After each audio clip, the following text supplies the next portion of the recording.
திருவழிபாடு ஆண்டின் பொது காலம் 16ஆம் வாரம் புதன்கிழமை காலை புகழ் மாலை. ஆண்டவரே, எங்கள் இதழ்களை திறந்தருளும், நாங்களும் உம்மை புகழ்ந்திடுவோம். தந்தைக்கும் மகனுக்கும் தூய ஆவிக்கும் ஆட்சி உண்டாவதாக. தொடக்கத்தில் இருந்தது போல இப்போதும் எப்பொழுதும் என்றென்றும் இருப்பதாக. ஆமீன். அல்லேலூயா.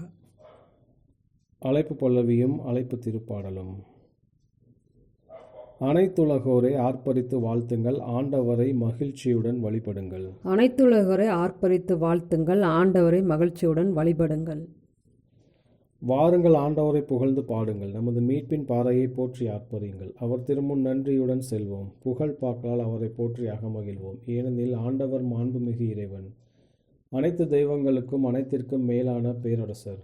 பூ உலகின் ஆள் பகுதிகள் அவர் தம் கையில் உள்ளன. மலைகளின் கொடுமுடிகளும் அவருக்கே உரியன. கடலும் அவருடையதே, அவரே அதை படைத்தார். உலர்ந்த தரையையும் அவர் கைகளை உருவாக்கின. வாருங்கள், தாழ்பணிந்து அவரை தொழுவோம். நம்மை உருவாக்கிய ஆண்டவர் முன் முழந்தாளிடுவோம். அவரே நம் கடவுள், நாமோ அவரது மேய்ச்சலின் மக்கள். நாம் அவர் பேணி காக்கும் ஆடுகள். இன்று நீங்கள் அவரது குரலுக்கு செவி கொடுத்தால் எத்துணை நலம். அன்று மெரிபாவிலும் பாலை நிலத்தில் மாசாவிலும் செய்தது போல் உங்கள் இதயத்தை கடினப்படுத்தி கொள்ளாதீர்கள். அங்கே உங்கள் மூதாதையர் என்னை சோதித்தனர். என் செயல்களை கண்டிருந்தும் என்னை சோதித்து பார்த்தனர். 40 ஆண்டளவாய் அந்த தலைமுறை எனக்கு வெறுப்பூட்டியதால் நான் உரைத்தது, அவர்கள் உறுதியற்ற உள்ளம் கொண்ட மக்கள், என் வழிகளை அறியாதவர்கள். எனவே நான் சினமுற்று, நான் அளிக்கும் இலைப்பாற்றியின் நாட்டிற்குள் நுழையவே மாட்டார்கள் என்று ஆணையிட்டு கூறினேன். தந்தைக்கும் மகனுக்கும் தூய ஆவிக்கும் ஆட்சி உண்டாவதாக. தொடக்கத்தில் இருந்தது போல இப்போதும் எப்பொழுதும் என்றென்றும் இருப்பதாக. ஆமீன். அனைத்துலகோரை ஆர்ப்பரித்து வாழ்த்துங்கள், ஆண்டவரை மகிழ்ச்சியுடன் வழிபடுங்கள். அனைத்துலகோரை ஆர்ப்பரித்து வாழ்த்துங்கள், ஆண்டவரை மகிழ்ச்சியுடன் வழிபடுங்கள்.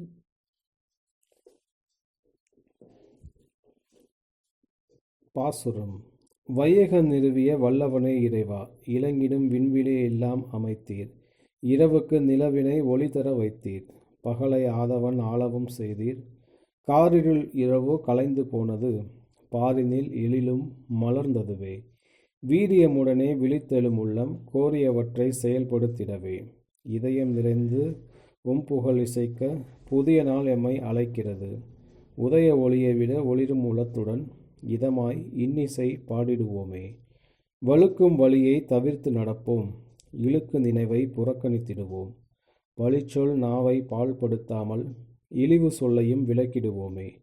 பகலவன் வரவால் பகல் ஒளி பெறுமே. அக ஒளி தருவது நம்பிக்கையே. மிக திடமுடனே நம்பிக்கை வளர்க, நிகரிலா அன்பும் பற்றி எரிக. நேயரம் வேண்டலேற்பீர் தந்தாய், உயர்நிலை வீற்றிருக்கும் உம்மகனும் அச்சம் அகற்றும் ஆவியருடன் இச்சகம் என்றும் ஆளுகவே. ஆமேன். என் உள்ளம் உறுதியாய் இருக்கின்றது கடவுளே, என் உள்ளம் உறுதியாய் இருக்கின்றது. என் உள்ளம் உறுதியாய் இருக்கின்றது கடவுளே, என் உள்ளம் உறுதியாய் இருக்கின்றது. என் உள்ளம் உறுதியாய் இருக்கின்றது கடவுளே, என் உள்ளம் உறுதியாய் இருக்கின்றது. நான் பாடுவேன், உம்மை புகழ்ந்து பாடுவேன். என் நெஞ்சே விழித்தெழு, வீணையே யாழை விழித்தெழுங்கள். வைகரை நான் விழித்தெழ செய்வேன். ஆண்டவரை, மக்கள் இனங்களிடையே உமக்கு நன்றி செலுத்துவேன். எல்லா இனத்தாரிடையும் உம்மை புகழ்ந்து பாடுவேன். ஏனெனில் உமது பேரன்பு வானளவு உயர்ந்துள்ளது. உமது வாக்கு பெறலாமை முகில்களை தொடுகின்றது. கடவுளை, வானங்களுக்கு மேலாக நீர் உயர்வு பெறுவீராக. பாரங்கும் உமது மாட்சி விளங்குவதாக. உம் அன்பு கூர்ந்தவர்கள் விடுதலை பெறுமாறு உமது வலக்கையால் எங்களுக்கு துணை செய்யும். என் மன்றாட்டை கேட்டருளும். கடவுள் தமது தூயகத்தில் நின்று இவ்வாறு உரைத்தார். வெற்றி களிப்பிடையே செக்கேமை பங்கிடுவேன். சுக்கோத் பள்ளத்தாக்கை அளந்து கொடுப்பேன். கிளையாது என்னுடையது, மானசையும் என்னுடையது. இப்ராஹிம் என் தலை சீரா, யூதா என் செங்கோல். மோவாப் எனக்கு பாதங்கழுவும் பாத்திரம். ஏதோமின் மீது எனது மிதியடியை எறிவேன். பெலிஸ்தியாவை வென்று ஆர்ப்பரிப்பேன். அரண்சூழ் நகரினுள் என்னை இட்டு செல்பவர் யார்? ஏதோம் வரை என்னை கூட்டி செல்பவர் யார்? கடவுளே, நீர் எங்களை கைவிட்டு விட்டீரோ அன்றோ? கடவுளே, நீர் எங்கள் படகளோடு புறப்படவில்லை அன்றோ? எதிரியை மேற்கொள்ள எங்களுக்கு உதவும். மனிதர் தரும் உதவியோ வீண். கடவுளின் துணையால் வீரத்துடன் போரிடுவோம். அவரே நம் எதிரிகளை மிதித்து போடுவார். தந்தைக்கும் மகனுக்கும் தூய ஆவிக்கும் ஆட்சி உண்டாவதாக. தொடக்கத்தில் இருந்தது போல இப்போதும் எப்போதும் என்றென்றும் இருப்பதாக. ஆமீன். என் உள்ளம் உறுதியாய் இருக்கின்றது கடவுளே, என் உள்ளம் உறுதியாய் இருக்கின்றது. என் உள்ளம் உறுதியாய் இருக்கின்றது கடவுளே, என் உள்ளம் உறுதியாய் இருக்கின்றது. நேர்மை விடுதலை என்னும் உடைகளை ஆண்டவர் எனக்கு உடுத்தினார். நேர்மை விடுதலை என்னும் உடைகளை ஆண்டவர் எனக்கு உடுத்தினார். ஆண்டவரில் நான் பெருமகிழ்ச்சி அடைவேன். என் கடவுளில் என் உள்ளம் பூரிப்படையும். மலர் மாலை அணிந்த மணமகன் போலும், நகைகளால் அழகுபடுத்தப்பட்ட மணமகள் போலும் விடுதலை என்னும் உடைகளை அவர் எனக்கு உடுத்தினார். நேர்மை என்னும் ஆடையை எனக்கு அணிவித்தார். நிலம் முளைகளை துளிர்க்க செய்வது போன்றும், தோட்டம் விதைகளை முளைக்க செய்வது போன்றும் ஆண்டவராகிய என் தலைவர் பிற இனத்தார் பார்வையில் நேர்மையும் புகழ்ச்சியும் துளிர்த்தெழ செய்வார்.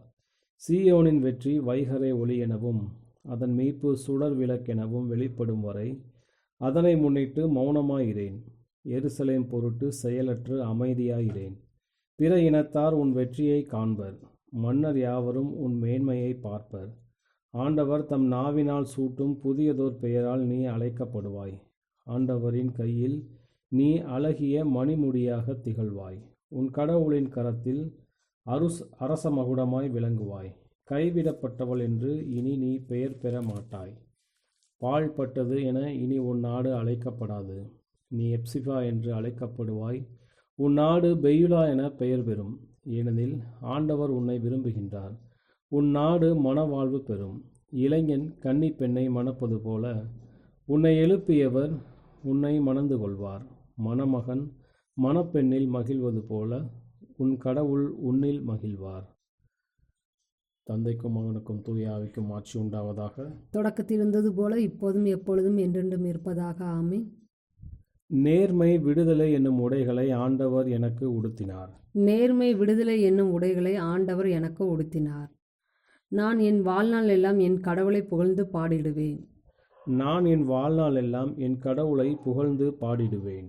என் நெஞ்சே ஆண்டவரை நீ போற்றிடு. நான் உயிரோடு உள்ளளவும் ஆண்டவரை போற்றிடுவேன். என் வாழ்நாள் எல்லாம் என் கடவுளை புகழ்ந்து பாடிடுவேன். ஆட்சித் தலைவர்களை நம்பாதீர்கள். உன்னை மீட்க இயலாத மானிட மக்களை நம்ப வேண்டாம். அவர்களின் ஆவி பிரியும் போது தாங்கள் தோன்றிய மண்ணுக்கே அவர்கள் திரும்புவார்கள். அவர்களின் எண்ணங்கள் அந்நாளில் அழிந்து போம். யாக்கோப்பின் இறைவனை தம் துணையாக கொண்டிருப்போர் பேறு பெற்றோர். தம் கடவுளாகிய ஆண்டவரை நம்பியிருப்போர் பேறு பெற்றோர். அவரே விண்ணையும் மண்ணையும் கடலையும் அவற்றுள்ள யாவற்றையும் உருவாக்கியவர். என்றென்றும் நம்பிக்கைக்கு உரியவரும் அவரே. ஒடுக்கப்பட்டோருக்கான நீதியை ஆண்டவர் நிலைநாட்டுகின்றார். பசித்திருப்போருக்கு அவர் உணவளிக்கின்றார். சிறைப்பட்டோருக்கு அவர் விடுதலை அளிக்கின்றார். பார்வையற்றோரின் கண்களை ஆண்டவர் திறக்கின்றார். தாழ்த்தப்பட்டோரை அவர் உயர்த்துகின்றார். நீதிமான்களிடம் அவர் அன்பு கொண்டுள்ளார். அயல் நாட்டினரை ஆண்டவர் பாதுகாக்கின்றார். அனாதை பிள்ளைகளையும் கைம்பெண்களையும் அவர் ஆதரிக்கின்றார். பொல்லாரின் வழிகளையோ அவர் அழித்து விடுகின்றார். சீயோனை உன் கடவுள் என்றென்றும் தலைமுறை தலைமுறையாக ஆட்சி செய்வார்.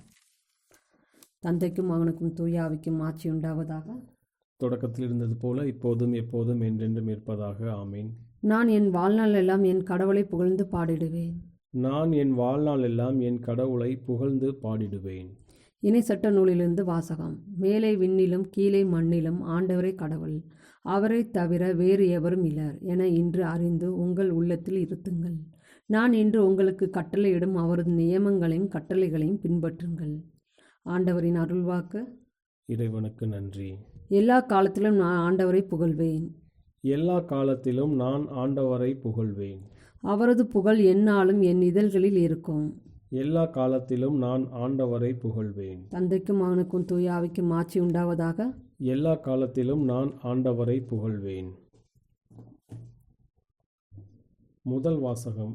கொரிந்தியருக்கு எழுதிய 2ஆம் திருமுகத்திலிருந்து வாசகம். கற்களில் பொறிக்கப்பட்ட அச்சட்டம் சார்ந்த திருப்பணி சாவை விளைவிப்பதாயிருந்தும் அது மாட்சியுடன் அருளப்பட்டது. விரைவில் மறைய வேண்டியதாயிருந்த அம்மாட்சி மோசேயின் முகத்தில் இஸ்ரேல் மக்கள் பார்க்க முடியாத அளவுக்கு ஒளி வீசியது. அதுவே அப்படி இருந்தது என்றால் தூய ஆவி சார்ந்த திருப்பணி எத்துணை மாட்சி பொருந்தியதாயிருக்கும்.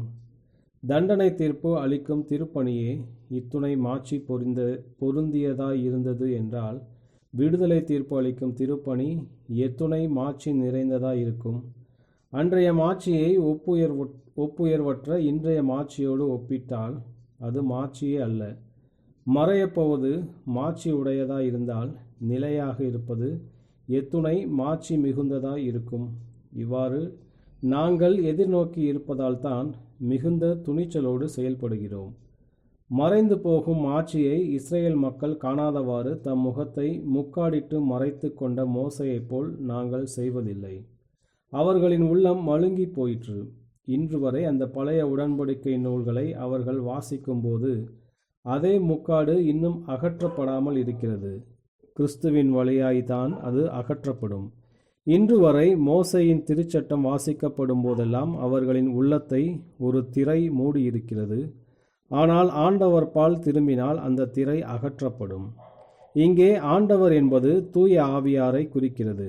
ஆண்டவரின் ஆவியார் இருக்குமிடத்தில் விடுதலை உண்டு. இப்போது நாம் அனைவரும் முக்காடு இல்லா முகத்தினராய் ஆண்டவரின் மாட்சியை பிரதிபலிக்கிறோம். இவ்வாறு மேன்மேலும் மாட்சி பெற்று அவர் சாயலாக மாற்றமடைகிறோம். இவையெல்லாம் ஆவியாம் ஆண்டவரின் செயலே. கடவுளின் இரக்கத்தால் நாங்கள் இத்திருப்பணியை பெற்றிருக்கிறோம். ஆகையால் மனம் தளராமல் இருக்கிறோம். மக்கள் மறைவாக செய்யும் வெட்கக்கேடான செயல்களை நாங்கள் தவிர்த்து விட்டோம்.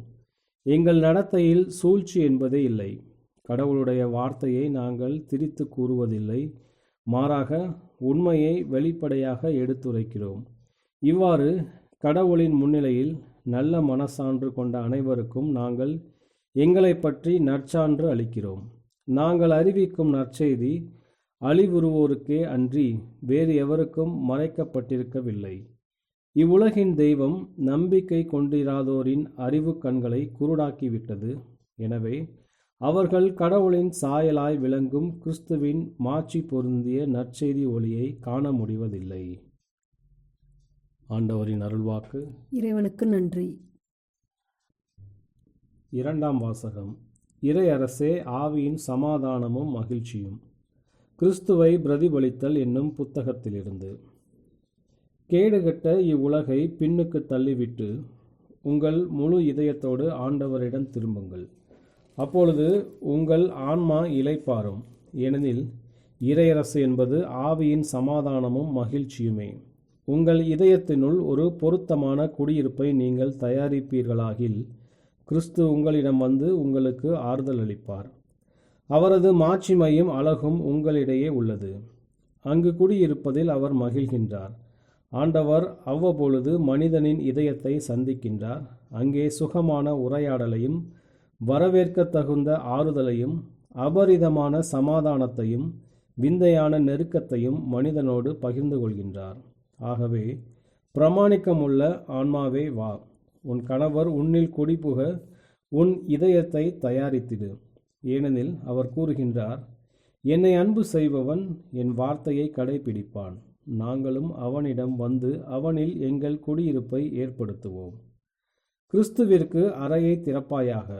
கிறிஸ்துவை நீ பெற்றிருந்தால் நீ ஒரு செல்வந்தன். ஏனெனில் அவர் மட்டுமே உனக்கு போதுமானவர். அவர்தாமே உன்னை பராமரிப்பார். உன் தேவைகள் அனைத்தையும் பிரமாணிக்கமாக அவரே நிர்வகிப்பார்.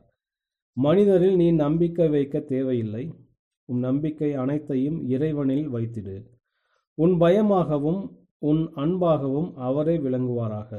உன் சார்பாய் அவர் பதிலளிப்பார். உனக்கு எவையெல்லாம் சிறந்த விதத்தில் நன்மை பயக்குமோ அவற்றையெல்லாம் அவர் செய்திடுவார். இங்கேயோ உனக்கு நிலைத்திடும் நகரம் ஏதுமில்லை. எங்கெல்லாம் உன்னை நீ காண்கின்றாயோ அங்கெல்லாம் இன்னொரு நகரத்திலிருந்து வரும் யாத்ரீகனாகவே நீ எப்போதும் விளங்குவாய். கிறிஸ்துவோடு நீ நெருக்கமாக ஐக்கியமாகும் வரை உன் உண்மையான இளைப்பாற்றியை நீ காணவே மாட்டாய். உன்னதரோடு உன் எண்ணங்கள் இருப்பதாக. கிறிஸ்துவிடம் இடைவிடாமல் உன் ஜெபங்களை ஏறெடுப்பாயாக. வானகத்தின் மகிமையை எவ்வாறு தியானிப்பது என்பதை நீ அறியாதிருப்பின் கிறிஸ்துவின் பாடுகளில் நீ ஆறுதல் அடைந்து அவரது புனித காயங்களில் விருப்பத்தோடு குடியிருப்பாயாக. கிறிஸ்துவோடு நீ அரசாள விரும்பினால் அவரோடு அனைத்தையும் பொறுத்து கொண்டு அவருக்காக துன்புறுவாயாக. இயேசுவின் ஆழங்களில் முழுமையாக நீ நுழைந்ததும் அவரது வல்லமை மிக்க அன்பை சுவைத்திடு. அப்போது உன் சொந்த வசதியை குறித்தோ வசதியின்மையை குறித்தோ நீ கவலைப்படாதிருப்பாய். மாறாக வதைகளிலும் வசைமொழிகளிலும் நீ மேலும் அதிகமாக அகமகிழ்வாய். ஏனெனில் இயேசுவின் மேல் உள்ள அன்பு ஒரு மனிதனை அவன் சொந்த தேவைகளை புறக்கணிக்க வைத்திடும். கிறிஸ்துவை பிரதிபலித்தல் என்னும் புத்தகத்திலிருந்து. இன்றைய நற்செய்தி வாசகம். மத்தேயு எழுதிய தூய நற்செய்தியிலிருந்து வாசகம். அக்காலத்தில் இயேசு வீட்டிற்கு வெளியே சென்று கடலோரத்தில் அமர்ந்தார். மக்கள் பெருந்திரளாய் அவரிடம் ஒன்று கூடி வந்தனர். ஆகவே அவர் படகில் ஏறி அமர்ந்தார். திரண்டிருந்த மக்கள் அனைவரும் கடற்கரையில் நின்று கொண்டிருந்தனர். அவர் உவமைகள் வாயிலாக பலவற்றை குறித்து அவர்களோடு பேசினார். விதைப்பவர் ஒருவர் விதைக்க சென்றார். அவர் விதைக்கும் பொழுது சில விதைகள் வழியோரம் விழுந்தன. பறவைகள் வந்து அவற்றை விழுங்கிவிட்டன. வேறு சில விதைகள் மிகுதியாக மண் இல்லா பாறை பகுதிகளில் விழுந்தன. அங்கே மண் ஆழமாக இல்லாததால் அவை விரைவில் முளைத்தன. ஆனால் கதிரவன் மேலே எழ அவை காய்ந்து வேர் இல்லாமையால் கருகி போயின. மற்றும் சில விதைகள் முட்செடிகளின் இடையே விழுந்தன. முட்செடிகள் வளர்ந்து அவற்றை நெருக்கிவிட்டன. ஆனால் இன்னும் சில விதைகள் நல்ல நிலத்தில் விழுந்தன. அவற்றுள் சில 100 மடங்காகவும் சில 60 மடங்காகவும் சில 30 மடங்காகவும் விளைச்சலை கொடுத்தன. கேட்க செவியுள்ளோர் கேட்கட்டும் என்றார். ஆண்டவரின் அருள்வாக்கு. கிறிஸ்துவே உமக்கு புகழ். சக்கரியாவின் பாடலும் முன்மொழியும். நம் வாழ்நாள் எல்லாம் புனிதத்தோடு ஆண்டவருக்கு பணிபுரிவோம். நம் வாழ்நாள் எல்லாம் புனிதத்தோடு ஆண்டவருக்கு பணிபுரிவோம். இஸ்ரேலின் கடவுளராகிய ஆண்டவரை போற்றுவோம். ஏனெனில் அவர் தம் மக்களை தேடி வந்து விடுவித்தருளினார். தம் தூய இறைவாக்கின வாயினால் தொடக்கம் முதல் அவர் மொழிந்தபடியே அவர் தம் ஊழியராகிய தாவீதின் குடும்பத்தில் வல்லமையுடைய மீட்பர் ஒருவர் நமக்காக தோன்ற செய்தார். நம் பகைவரிடமிருந்து நம்மை வெறுப்போர் அனைவரின் பிடியிலிருந்து நம்மை மீட்பார். அவர் நம் மூதாதையருக்கு இரக்கம் காட்டி தமது தூய உடன்படிக்கையை நம் தந்தையாகிய ஆபிரகாமுக்கு அவர் இட்ட ஆணையை நிறைவேற்ற நினைவு கூர்ந்தார். இவ்வாறு நாம் பகைவரின் பிடியிலிருந்து விடுவிக்கப்பட்டு தூய்மையோடும் நேர்மையோடும் வாழ்நாள் எல்லாம் அச்சமின்றி அவர் திருமுன் பணி செய்யுமாறு வழிவகுத்தார். குழந்தாய், நீ உன்னத கடவுளின் இறைவாக்கினர் எனப்படுவாய். ஏனெனில் பாவ மன்னிப்பால் வரும் மீட்பை அவர் தம் மக்களுக்கு அறிவித்து ஆண்டவருக்கான வழியை செம்மைப்படுத்த அவர் முன்னே செல்வாய். இருளிலும் இறப்பின் பிடியில் இருப்போருக்கு ஒளி தரவும் நம்முடைய கால்களை அமைதி வழியில் நடக்க செய்யவும் நம் கடவுளின் பரிவுள்ளத்தாலும் இரக்கத்தாலும் விண்ணிலிருந்து விடியல் நம்மை தேடி வருகிறது. தந்தைக்கும் மகனுக்கும் தூயாவிக்கும் மாட்சி உண்டாவதாக. தொடக்கத்தில் இருந்தது போல இப்போதும் எப்போதும் என்றென்றும் இருப்பதாக. ஆமீன். நம் வாழ்நாள் எல்லாம் புனிதத்தோடு ஆண்டவருக்கு பணிபுரிவோம். நம் வாழ்நாள் எல்லாம் புனிதத்தோடு ஆண்டவருக்கு பணிபுரிவோம். மன்றாட்டுகள். கடவுளுக்கும் நம் ஆண்டவராகிய இயேசு கிறிஸ்துவின் தந்தைக்கும் புகழ்ச்சி உரித்தாகுக. தம் மகனை இறந்தோரினின்று உயிர்த்தெழச் செய்து உயிருள்ள நம்பிக்கைக்குள் நாம் நுழையும் பொருட்டு தம் பேரிரக்கத்தினால் நமக்கு புது பிறப்பு அளித்தார். எனவே அவரிடம் வேண்டுவோம். தந்தை, எங்களுக்கு உமது ஆற்றலை தந்தருளும். உம்மகனாகிய இயேசு கிறிஸ்துவின் பக்கம் எங்கள் கண்களை திருப்பியருளும். அவர் எங்களை நம்பிக்கையில் வழிநடத்தி நிறைவாழ்வுக்கு கொண்டு வருவாராக. தந்தை, எங்களுக்கு உமது ஆற்றலை தந்தருளும். எங்களுக்கு மன மகிழ்ச்சியும் தாராளம் ததும்பிய உள்ளத்தை அருள மன்றாடுகிறோம். நாங்கள் எங்கள் இல்லங்களுக்கும் பணித்தளத்திற்கும் சந்திக்கும் அனைவருக்கும் மகிழ்ச்சியை கொண்டு செல்ல செய்தருளும். தந்தை, எங்களுக்கு உமது ஆற்றலை தந்தருளும். இன்று வேலை செய்வோருக்காக வேண்டுகிறோம். இல்லங்களிலும் நகர்களிலும் தொழிற்சாலைகளிலும் விளைநிலங்களிலும் நீர் அவர்களோடு இருந்தருள்வீராக. தந்தை, எங்களுக்கு உமது ஆற்றலை தந்தருளும். வேலையின்றி தவிப்போருக்காக நாங்கள் வேண்டுகிறோம். ஊனமுற்றோர், நோயாளிகள், வேலைவாய்ப்பற்றோர், ஓய்வு பெற்றோர் இவர்களுக்காகவும் நாங்கள் வேண்டுகிறோம். தந்தை, எங்களுக்கு உமது ஆற்றலை தந்தருளும். நம்முடைய தனிப்பட்ட மன்றாட்டுகள். ஆண்டவரின் இறைவேண்டல். விண்ணுலகில் இருக்கிற எங்கள் தந்தையே, உமது பெயர் தூயது என போற்றப் பெறுக. உமது ஆட்சி வருக. உமது திருவுளம் விண்ணுலகில் நிறைவேறுவது போல மண்ணுலகில் நிறைவேறுக. எங்கள் அன்றாட உணவை இன்று எங்களுக்கு தாரும். எங்களுக்கு எதிராக குற்றம் செய்வோரை நாங்கள் மன்னிப்பது போல எங்கள் குற்றங்களை மன்னியும். எங்களை சோதனைக்கு உட்படுத்தாதையும் தீமையிலிருந்து எங்களை விடுவித்தருளும். கிறிஸ்துவின் சமாதானம் உம் ஆன்மாவோடு இருப்பதாக. இறுதி மன்றாட்டு. ஆண்டவரே, செம்மறியின் இரத்தத்தால் புதுப்பிக்கப்பட்டு புனிதப்படுத்தப்பட்ட உமது உடன்படிக்கையை நினைவு கூர்ந்தருளும். இதனால் உம் மக்கள் தங்கள் பாவங்களுக்கு மன்னிப்பு அடைந்து அருள் வாழ்வில் எந்நாளும் வளர செய்தருளும். உம்மோடு தூய ஆவியின் ஒன்றிப்பில் இறைவனாய் என்றென்றும் வாழ்ந்து ஆட்சி செய்கின்ற எங்கள் ஆண்டவரும் உமது திருமகனுமாகிய இயேசு கிறிஸ்து வழியாக உம்மை மன்றாடுகிறோம். ஆமென். ஆண்டவர் நம்மை ஆசீர்வதித்து தீமையில் அனைத்திருந்து பாதுகாத்து நிலைவாழ்வுக்கு அழைத்துச் செல்வாராக. ஆமீன்.